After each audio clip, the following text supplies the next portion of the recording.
इस जिंदगी में मैंने एक ऐसी घटना देखी है जिसको देख या सुनकर उस व्यक्ति में भी भगवान पर विश्वास और आस्था जागृत हो जाएगी जो भगवान पर विश्वास नहीं करता होगा या नास्तिक होगा। बात ही कुछ ऐसी है। करीब 9-10 वर्ष पूर्व 2005 ईस्वी में मैं त्र्यंबकेश्वर ज्योतिर्लिंग नासिक शिवजी के दर्शन के लिए गया था।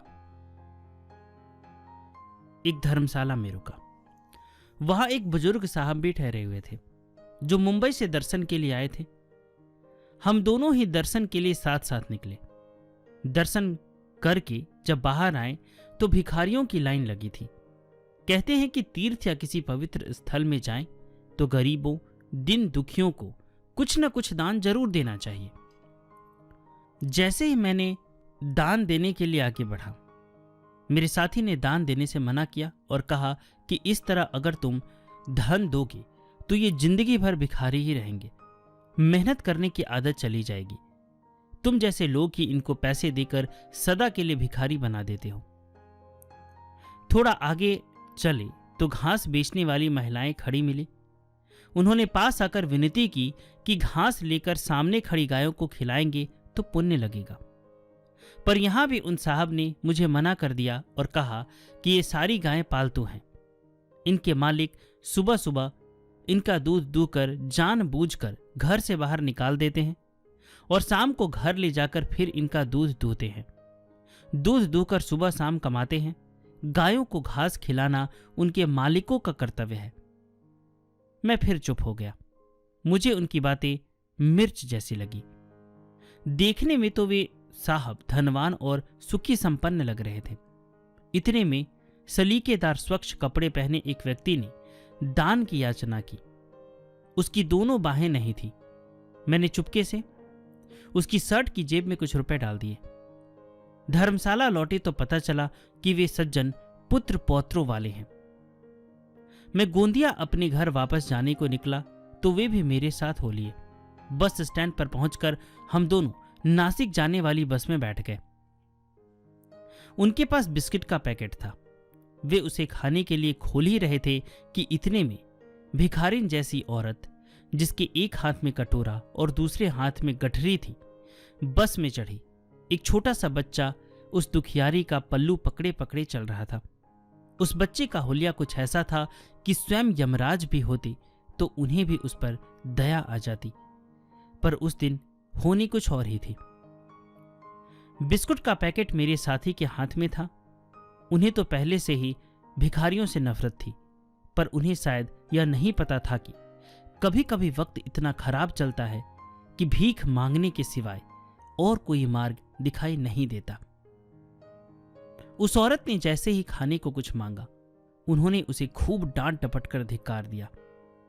औरत तो कुछ न बोली, पर उसका छोटा सा भुखियारा बच्चा रोने लगा।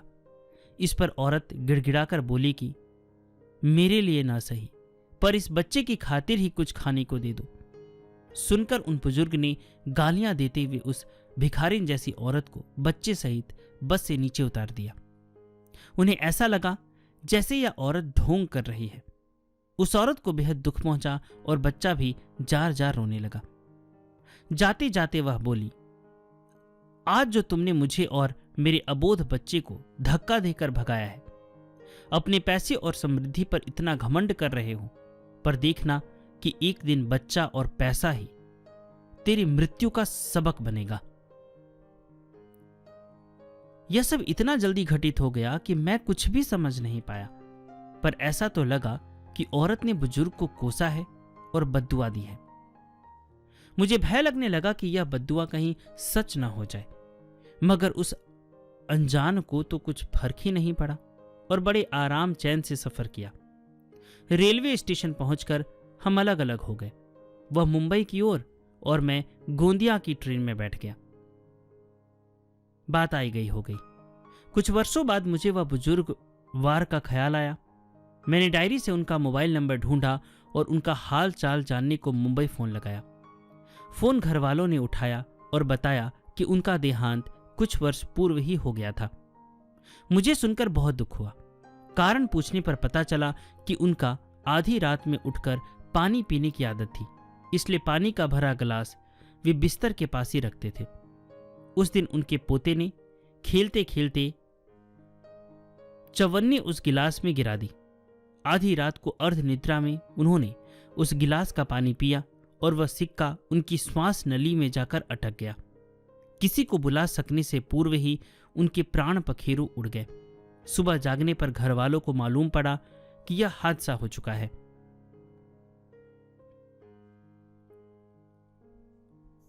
यह सब सुनते ही मुझे उस गरीब औरत की याद आ गई, जिसे उन्होंने डांट डपट कर, गाली गलौज कर भुखियारे बच्चे सहित बस से नीचे उतार दिया था। और उस औरत ने बद्दुआ दी थी कि एक दिन बच्चा और पैसा ही तेरी मृत्यु का कारण बनेगा। उस दीन औरत की बद्दुआ अपना काम कर चुकी थी। उस दिन से मेरा नजरिया बदल गया। तब से मैंने ठान लिया कि लानत मलामत नहीं करनी चाहिए। अगर हम किसी की मदद नहीं कर सकते तो कम से कम बेइज्जत तो नहीं ही करना चाहिए, न तो धिक्कारना चाहिए और न ही तिरस्कार करना चाहिए। जो घटना आप सुन रहे हैं इसे मैंने कल्याण से लिया है। जैसा कि आप लोगों को पता है कि गीता प्रेस से प्रकाशित होता है कल्याण, और अगर आप इसका मंथली सब्सक्रिप्शन लेना चाहते हैं तो मैं डिस्क्रिप्शन में लिंक दे दूंगा। आप वहां से आप ईयरली 2 साल का या 5 साल का सब्सक्रिप्शन ले सकते हैं। और मैं एक बात आपको बताना चाहूँगा कि ये स्पॉन्सर्ड वीडियो नहीं है। आप ऐसा मत समझिएगा कि गीता प्रेस ने मुझे कहा है या फिर इसके मुझे पैसे मिल रहे हैं कि मैं प्रमोशन करूं। गीता प्रेस ने हमें बहुत कुछ दिया है और सनातन धर्म में तो बहुत बड़ा योगदान है गीता प्रेस का। तो मैं अपनी तरफ से ये बस बोल रहा हूं क्योंकि मैं भी नियमित रूप से इस मैगजीन का पाठक हूं और मुझे ये बहुत पसंद है। बहुत बहुत धन्यवाद।